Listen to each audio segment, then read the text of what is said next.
विश्व योग दिवस है, जहां पूरे देश के साथ साथ पूरे विश्व में योग को लेकर आयोजन किया जा रहा है। योग प्राचीन विद्या है जो धीरे धीरे लुप्त हो रही थी, जिसे 2014 के बाद प्रधानमंत्री नरेंद्र मोदी ने इसे ऑक्सीजन देने का काम किया है और लगातार 21 जून को विश्व योग दिवस पूरे भारत में मनाया जा रहा है।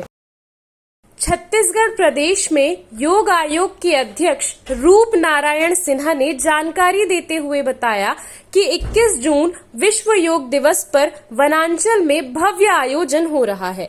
वनांचल में आयोजन का मकसद है कि ज्यादा से ज्यादा लोगों को योग के माध्यम से जोड़ा जाए। योग एक ऐसी विधा है जो शरीर को तंदुरुस्त करता है, आत्मा को शुद्ध करता है और आज शरीर के साथ साथ आत्म शुद्धि की बेहद आवश्यकता है। 21 जून को विश्व योग दिवस है और योग को लेकर अब सुगबुगाहट नजर आ रही है। हमारे साथ योग आयोग के अध्यक्ष सिन्हा जी भी मौजूद हैं। जी सर, कार्यक्रम है अब 21 जून को।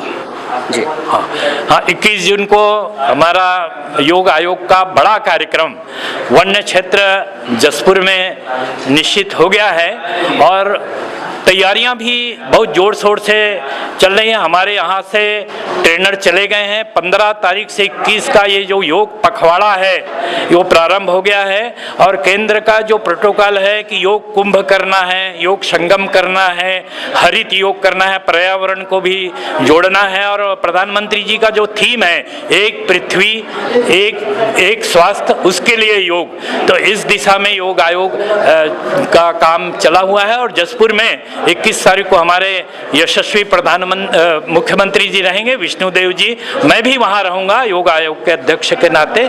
तो इस तरह से हमारी योजना है और कार्य की पूर्णता की दिशा में हम। अध्यक्ष जी, एक सवाल मन में आ रहा है कि जब विश्व योग दिवस आना रहता है जून के महीने में, तब योग के लेके सुगबुगाहट नजर आती है।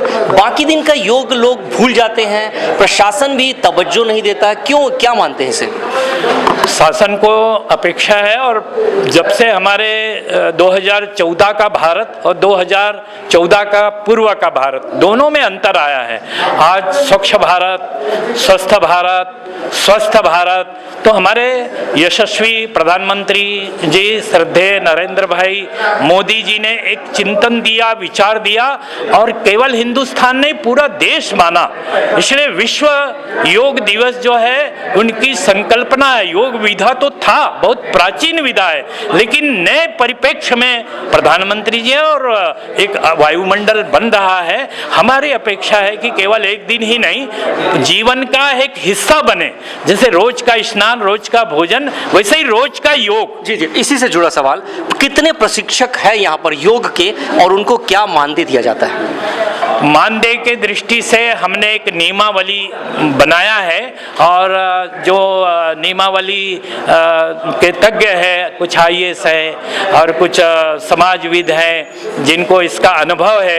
अभी पहले मानदेय कुछ स्थानों पे पूर्ववर्ती सरकार देना प्रारंभ किए थे, लेकिन वो बहुत सी अड़चनें आ रही थी, प्रशासनिक अड़चनें आ रही थी बहुत सारा। तो हमने प्रयास किया है कि एक मैंने ठीक से उसकी समिति बन जाए, तज्ञ लोग समझे और उस दिशा में हमारा प्रयास चल रहा है। चूंकि आप अध्यक्ष हैं तो आपको लेकर अब कार्य योजना क्या है? कैसे आप बढ़ाएंगे इस योग को, प्रचार प्रसार के साथ साथ जनजीवन में कैसे लाएंगे?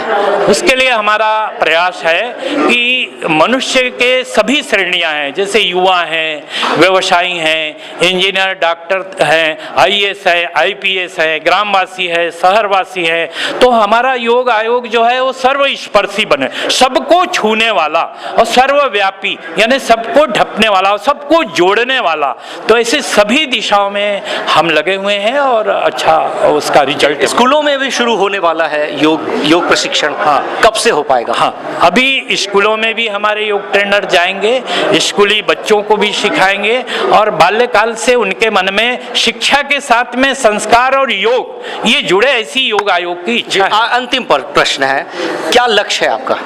हमारा लक्ष्य है कि हम ग्रास रूट तक के जाएं, ग्राम पंचायत तक के जाएं और उससे भी एक कदम जन जन तक के हम योग को ले जाना चाहते हैं। चलिए, धन्यवाद। तो ये थे योग आयोग के अध्यक्ष जिनकी संकल्प है, जिनकी सोच है कि वो अंतिम छोर में अंतिम व्यक्ति तक पहुंचे और योग का प्रचार प्रसार करें।